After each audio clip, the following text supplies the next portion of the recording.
Hao, bienvenue les maniaques du chinois, j'espère que vous allez bien, j'espère que l'apprentissage de votre chinois se passe super bien. Aujourd'hui, comme vous l'avez vu dans le titre de la vidéo, nous allons parler des 4 erreurs qu'il faut éviter, qu'il faut surtout éviter lorsqu'on apprend le chinois. Déjà, si tu es nouveau sur la chaîne, abonne-toi, laisse tes sujets de vidéo dans les commentaires surtout. N'oublie pas d'aller sur mon Instagram, tu vas voir le lien dans la barre de description. Et puis, on commence. Donc, la première erreur, c'est d'étudier rapidement sans retenir, sans avoir de bonnes fondations. Donc, tu vas étudier rapidement, tu ne vas pas retenir ce que tu étudies. Donc, si tu n'as pas de bonnes fondations, c'est parce que tu étudies rapidement.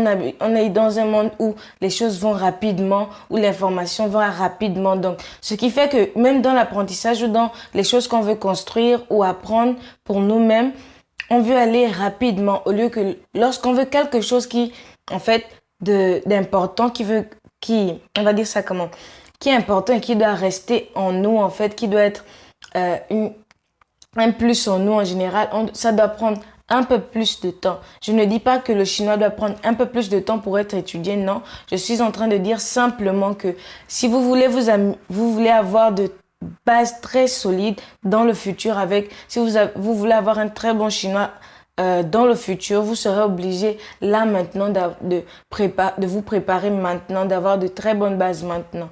Et donc pour ça, il faut apprendre les bases de la grammaire chinoise. Il faut apprendre les traits de caractère chinois. Il faut apprendre les pinyin, comment prononcer le chinois. Il faut apprendre la grammaire basique du chinois. Donc ça, c'est la première erreur. Vouloir étudier trop vite et ne pas avoir de solides fondations. Donc la deuxième erreur, c'est quoi? La deuxième erreur, c'est de ne pas répéter. Ne pas répéter, c'est vraiment une grande erreur que vous faites lorsque vous apprenez le chinois et que vous ne prenez pas la peine de répéter ce que vous avez déjà vu.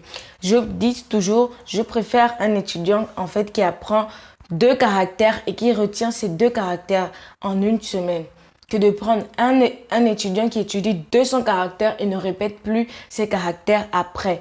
Donc, on préfère garder notre connaissance dans la longévité que d'avoir cette connaissance-là sur le moment et l'oublier après. Donc, si vous voulez que votre chinois dans le futur soit vraiment solide, s'améliore, n'est pas en fait que vous n'ayez pas de mauvaises habitudes dans votre apprentissage du chinois, vous devriez commencer à avoir de très bonnes habitudes. Et la première habitude, c'est de prendre votre temps. Prenez votre temps pour apprendre le chinois. Prenez votre temps pour apprendre les caractères, les bases. Je ne vous demande pas de prendre beaucoup de temps sur la longueur, non, mais de prendre beaucoup de temps sur les basiques. Et donc, c'est ça. Donc, et la troisième erreur, c'est quoi? La troisième erreur, c'est la procrastination. C'est quoi la procrastination? La procrastination, c'est le fait de remettre à demain ce que l'on peut faire là maintenant. Donc, si vous êtes adepte de la procrastination comme moi, ce sera vraiment compliqué. Mais vous serez obligé pour un tout petit temps, en tout cas, de prendre un temps régulier où vous allez étudier vos caractères. Faites-le maintenant. Prenez 5 minutes, vous étudiez vos 2 caractères et puis vous finissez avec. Ne prenez pas tout ce travail, même mentalement, ça pourrit le mental en fait de savoir que on a des caractères à étudier, que encore aujourd'hui je ne l'ai pas fait, vous voyez. Donc prenez votre temps, prenez 2 minutes, 5 minutes, voyez ces caractères et soulagez-vous complètement. Et donc la quatrième erreur, c'est quoi? C'est de ne pas télécharger les fiches. Je fais plusieurs fiches gratuites rien que pour vous et je vous demande tout le temps de les télécharger. Et lorsque je vois les statistiques de téléchargement, je me rends compte en fait que vous ne les téléchargez pas. Et si vous ne téléchargez pas ces fiches, vous n'allez pas évoluer dans le sens où elles sont gratuites et elles vous permettent d'étudier partout où vous êtes, dans le métro, à la maison, même aux toilettes si vous voulez. Elles vous permettent de réviser partout parce qu'elles sont téléchargeables, elles sont gratuites.